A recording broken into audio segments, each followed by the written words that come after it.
Fala, pessoal! Aqui é o canal História que Libertam, o lugar onde histórias reais te fazem parar, respirar e pensar duas vezes sobre a vida. Hoje eu vou te contar uma história que mistura fuga, dor, solidariedade e uma reviravolta que absolutamente ninguém esperava. Fica até o final porque o desfecho vai te surpreender de um jeito que você não tá esperando. Clerton tinha 38 anos, uma empresa falida, dívidas no nome e um casamento que estava se desmanchando em silêncio faz tempo. Em 2022, segundo dados do IBGE, mais de 1,7 milhão de empresas fecharam no Brasil. Ele era mais um na estatística, mais um nome numa lista enorme de gente que tentou e não conseguiu. Sem rumo, sem perspectiva e sem energia para recomeçar do jeito que todo mundo esperava, ele fez o que muita gente pensa em fazer, mas não tem coragem. Vendeu o que sobrou, colocou o pouco que tinha numa mala e pegou o carro sem destino certo. Com 18 mil reais no bolso, achou num site de leilão um barraco de 2 cômodos numa cidadezinha esquecida no interior do Maranhão. Pagou à vista sem nem visitar o imóvel antes.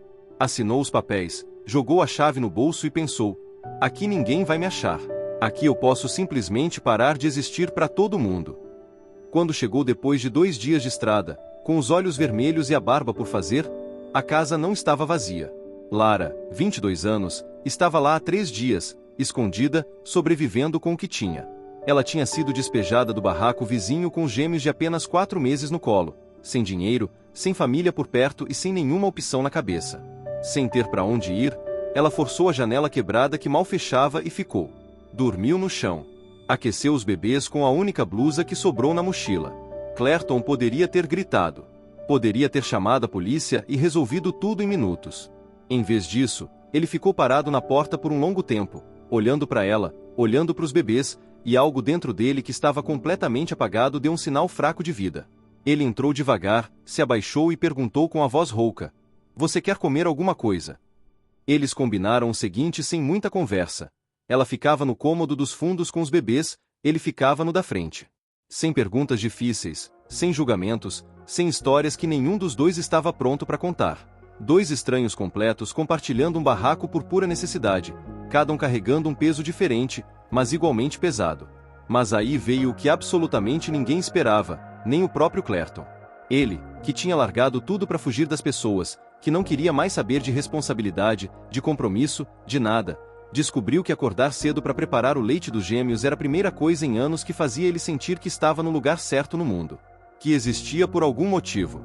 Pesquisas de psicologia mostram que atos de cuidado e generosidade ativam um sistema de recompensa do cérebro de uma forma muito semelhante a grandes conquistas pessoais. O cérebro literalmente libera dopamina quando a gente cuida de alguém. Clerton não sabia disso, nunca tinha lido sobre isso. Mas sentia. Sentia no corpo inteiro toda manhã. Com o tempo, os vizinhos foram chegando com curiosidade e foram ficando com admiração. Foram descobrindo a história aos poucos, um pedaço de cada vez. Uma senhora da rua de baixo apareceu com um pacote de fraldas e um sorriso largo. Um homem que morava na esquina passou um fim de semana inteiro ajudando a consertar o telhado que deixava entrar chuva. Uma outra vizinha ensinou Lara a fazer sabão caseiro para economizar. Em menos de 2 meses, aquele barraco que era um lugar de fuga tinha energia elétrica instalada, água encanada funcionando e uma hortinha no quintal que os próprios gêmeos, ainda no colo, viam crescer todo dia. Lara conseguiu uma vaga numa padaria a 10 minutos de casa e foi juntando dinheiro com determinação. Clerton, que entendia de eletrônica desde jovem, abriu uma pequena assistência técnica de celular improvisada na garagem com uma bancada de madeira e 2 ferramentas. Pequeno? Sim, muito pequeno. Mas real. Honesto. E funcionando todo santo dia. Sabe o que é mais impressionante nessa história toda?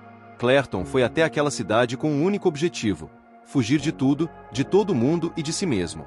Ele não queria ser encontrado, não queria ser visto, não queria ser necessário para ninguém. E o que ele encontrou foi exatamente o oposto disso. Foi a coisa que ele mais precisava sem saber. Um propósito real, do tamanho de 2 bebês pequeninhos. A gente foge da vida quando sente que não cabe mais em nenhum lugar, quando acha que a história acabou. Mas às vezes, o recomeço não aparece quando a gente planeja. Ele aparece quando a gente para de correr e abre a porta. E por falar em recomeçar do zero e não saber por onde começar, esse é um dos maiores obstáculos que as pessoas enfrentam na vida real, seja para reorganizar as finanças, encontrar uma nova direção profissional, ou simplesmente ter clareza sobre qual é o próximo passo quando tudo parece travado. Foi exatamente pensando nessa dor. Se você está gostando dessa história, comenta. Eu quero aprender com essa história. Então, só para fechar com chave de ouro, Clairton comprou um barraco esquecido no meio do nada para fugir da própria vida. Encontrou uma mãe jovem, exausta, com 2 gêmeos nos braços e nenhuma saída à vista. E em vez de virar as costas, em vez de resolver o problema mais fácil, ele fez algo simples e ao mesmo tempo enorme. Ofereceu um canto, um prato de comida e um pouco de humanidade. E esse gesto, que custou quase nada, mudou absolutamente tudo. Para ele, para ela e para aqueles 2 bebês que um dia vão crescer sem saber que foram, sem querer, a salvação de um homem perdido. Se essa história te tocou de alguma forma, deixa o like, compartilha com alguém que está precisando ouvir isso hoje, e se inscreve no canal para não perder nenhuma das próximas histórias. Eu posto toda semana. Te vejo no próximo.